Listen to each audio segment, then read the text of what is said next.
sampai benar-benar dia mendapatkan suatu margin yang dia tidak ada lagi yang sisa dagangan setiap hari itu. Nah, itu harus benar-benar kita kaji.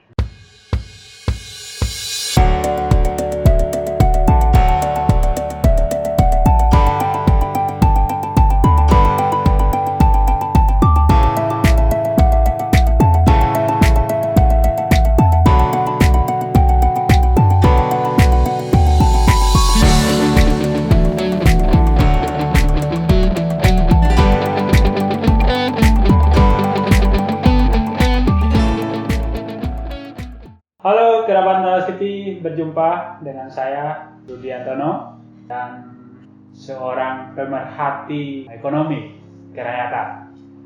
Ia adalah seorang akademisi juga ya Bang? Iya, insyaallah. Alhamdulillah. Akademisi juga. Yang bersangkutan adalah Bang Samsul Bahri STMR. Betul kan? Betul.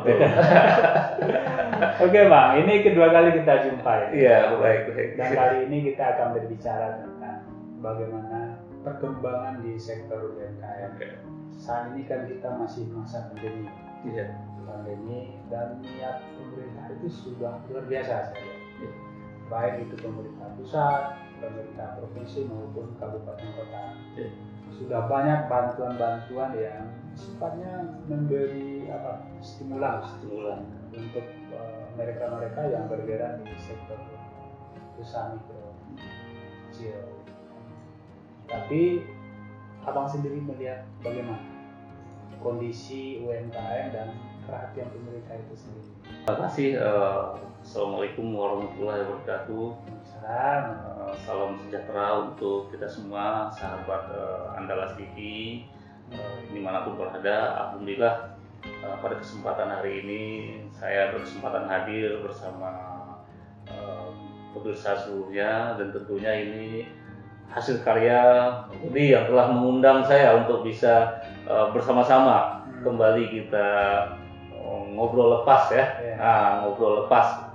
Tentunya ini menjadi suatu momen yang menarik bagi saya, karena saya lihat Andalas TV suatu media yang terus menyuarakan suatu hal yang benar-benar memotivasi bagi para pemirsanya dan memberikan suatu nilai-nilai yang positif dari segi pengetahuan, suatu nilai-nilai yang bermanfaat bagi kita dalam bermasyarakat. Ya, mungkin itu Bung Rudi ya pada kesempatan hari ini. Jadi kita memang tadi baru sudah membuka bagaimana mengenai tentang UMKM ya. Bagaimana artinya pemerintah cukup perhatian kepada usaha mikro, kecil dan menengah yang saat ini menjadi suatu andalan lah, bisa dikatakan seperti itu, karena memang di masa pandemi ini yang suatu usaha yang sangat bisa hidup, yang bisa benar-benar bisa survive, memang usaha menengah kecil. Dan itu memang dapat kita lihat sebagaimana juga kejadian di tahun 98 juga, di mana terjadi resesi juga, krisis, yang suatu usaha yang bisa benar-benar bisa bertahan di dalam masyarakat kita memang adalah usaha mikro, kecil dan menengah. Makanya tidak salah lah ketika pemerintah kita baik dari pusat sampai ke daerah mendorong bagaimana usaha mikro, kecil dan menengah ini tetap bisa bertahan dan bangkit dalam kondisi pandemi saat yang kita sama-sama kita alami. Baik Pak Rudi ya, jadi memang kalau untuk usaha mikro, kecil dan menengah, mikro, kalau kita lihat dari bagaimana usaha itu sendiri dibangun, sebenarnya memang sangat-sangat kenapa bisa kita pahami kenapa mereka bisa bertahan.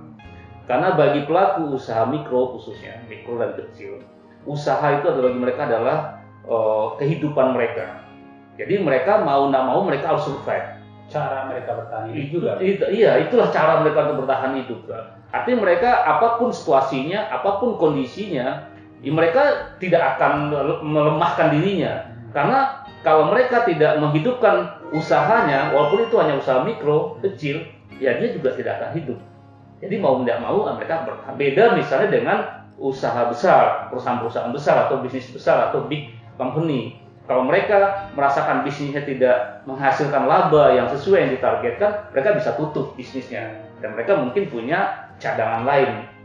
Tapi sebagai pelaku usaha mikro kecil, khususnya kecil dan mikro ini, mereka ya inilah hidup mereka, mau nggak mau mereka harus hidupkan gitu. Nah, jadi itu situasinya. Tidak ketemu BEP itu nggak apa-apa. Nggak apa-apa.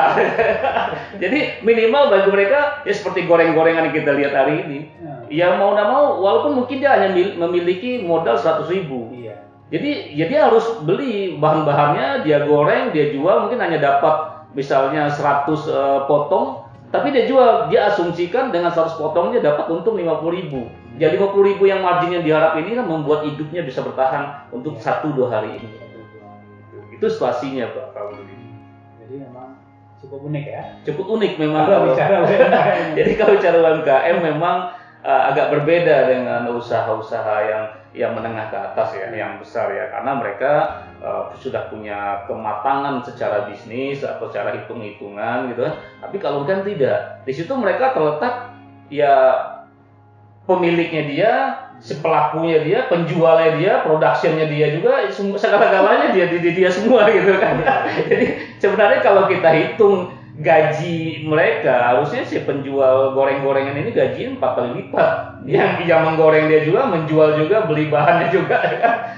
Lengkap ya. Lengkap. Jadi sebenarnya keuntungan yang dia dapat ini nggak sebanding sebenarnya. Masuk waktu yang dihabiskan. Masuk waktu yang dihabiskan. Tapi bagi pelaku usaha kecil mikro itu kan tidak memperhatikan itu. Yang penting dia bertahan hidup dan mendapat sesuatu yang baik untuk melanjutkan hidup. Melanjutkan hidup. Jadi untuk survive. Untuk survive.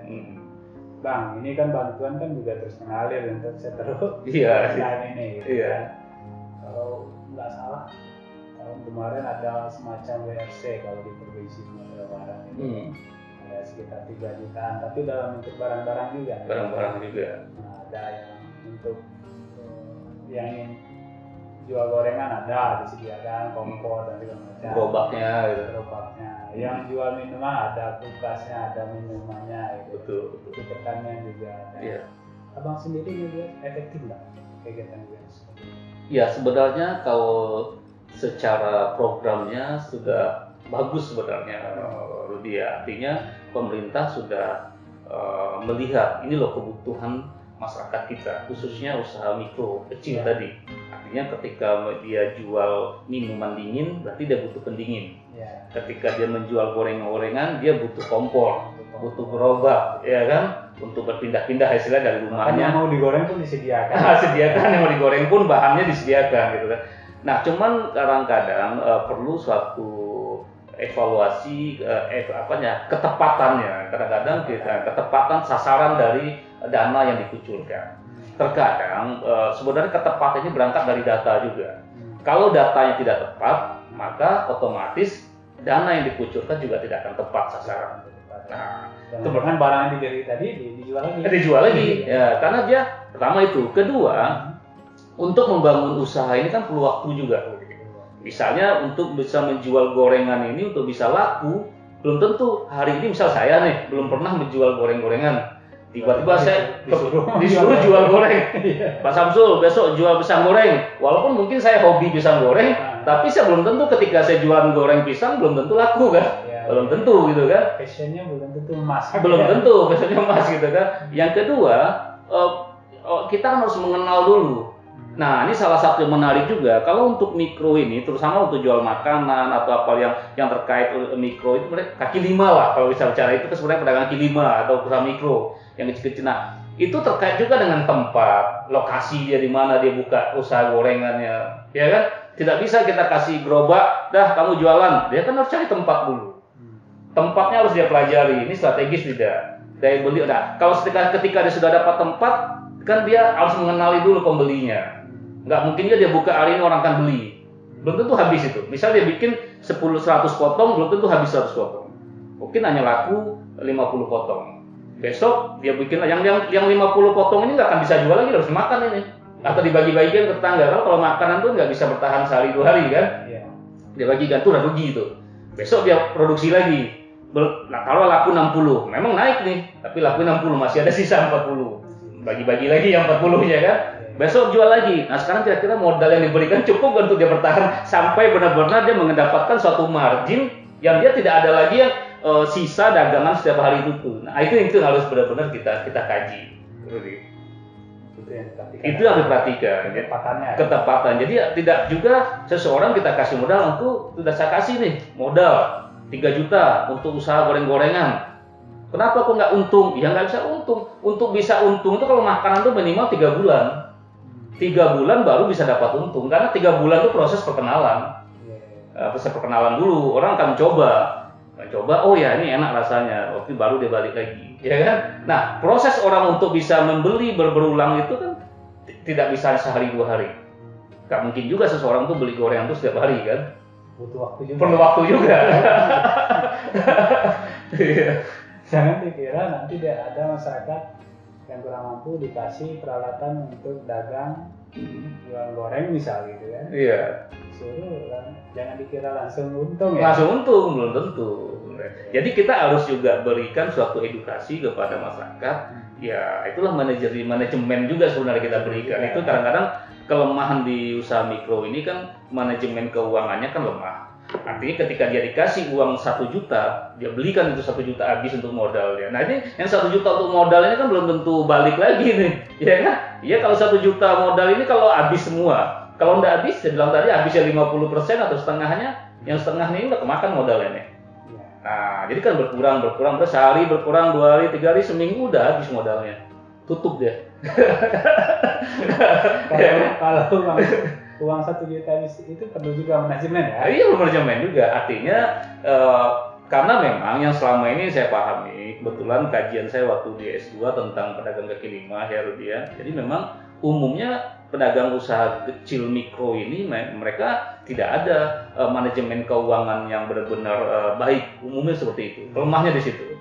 Jadi mereka punya modal, yang modal itu dibelikan semua ke produk. Nah, saya juga punya seorang keponakan. Dagangan jus lah. Iya. Ketika ditanya berapa untungnya, yang penting dia beli barang sekian, untungnya sekian katanya kan. Iya. Nah, selesai katanya kan. Iya betul. Artinya memang harus diperhatikan itu. Siapa yang harus melatih? Kalau pemerintah kan berarti dari awal juga dibekali. Ya jadi artinya kalau semuanya kita bebankan pemerintah itu tidak mungkin. Artinya pemerintah juga memiliki keterbatasan dari segi SDM, dari segi fungsi-fungsi yang ada. Nah tentu harus ada keterlibatan berbagai elemen di sini. Dari elemen dari akademisi, praktisi, tokoh masyarakat, atau pelaku-pelaku usaha yang sudah sukses. Jadi kalau bisa berhimpun di dalam suatu komite kah namanya atau badan pekerja namanya, di situ nanti kita buatkan rumusan. Ya, entah ada dan suatu buat pelatihan, pendidikan untuk manajemen tadi. Jadi artinya tidak ada lagi pelaku usaha mikro kita tidak menghitung berapa waktu yang dihabiskan, berapa tenaga yang dihabiskan, berapa modal uang yang sudah dia tanamkan usaha. Nggak ada lagi yang tidak menghitung, itu harus dia hitung. Ya, harus dia hitung, dia perhatikan gitu kan. Dan bukan dalam arti kata dia hitung, oke, kalau saya modal sekian, saya hitung tenaga itu akhirnya yang gorengan tadi harga 1.000 jadi 3.000, enggak kayak gitu. Jadi artinya dia harus memahami berapa sih sebenarnya yang daya beli di lokasi dia ini. Kalau daya beli hanya seperti jus tadi, kalau hanya 10 atau 20 cup atau gelas, ya itulah yang kita siapkan. Jangan beli buah banyak-banyak. Ya kan? Jadi mubazir. Nah, belilah buah yang memang sesuai kebutuhan tadi. Nanti kalau ada kebutuhan, baru tambah lagi. Nah, jadi polanya seperti itu. Jadi saya ada pengalaman waktu itu, ketika waktu menjual kantong plastik, ya. Jadi waktu menjual kantong plastik itu tidak beli kantong plastik itu 1 pak dulu baru dia jual. Dia beli kantong plastik itu harganya tahun-tahun 80 harga misalnya 103. Dia beli 103, dia jual 51. Artinya ketika kantong plastik dilaku 2, baru dia beli lagi 2 lagi. Kantong plastik lagi beli lagi 100, kan laku 2 udah dapat 100 tuh. Baru dia beli lagi, dapat 3 lagi, dia jual, laku lagi, dia beli lagi. Dia bisa dapat untung sampai 1.000 lebih dalam sehari itu berjual, walau hanya modalnya 100. Jadi artinya pola ini harus kita perlukan edukasi juga ke masyarakat. berputar. Jadi jangan berpikir, oh duit ada 3 juta, beli semua. Ini benar. Akhirnya ketika dagangannya yang harus lakunya 100 hanya laku 10 gelas misalnya jusnya, udah habis. Nggak modalnya hilang. Akhirnya lama-lama ya besok yang nggak ada lagi yang dijual, ya pendingin yang dijual. Ya kan? Penggorengan yang dijual kan? Atau gerobak yang dijual.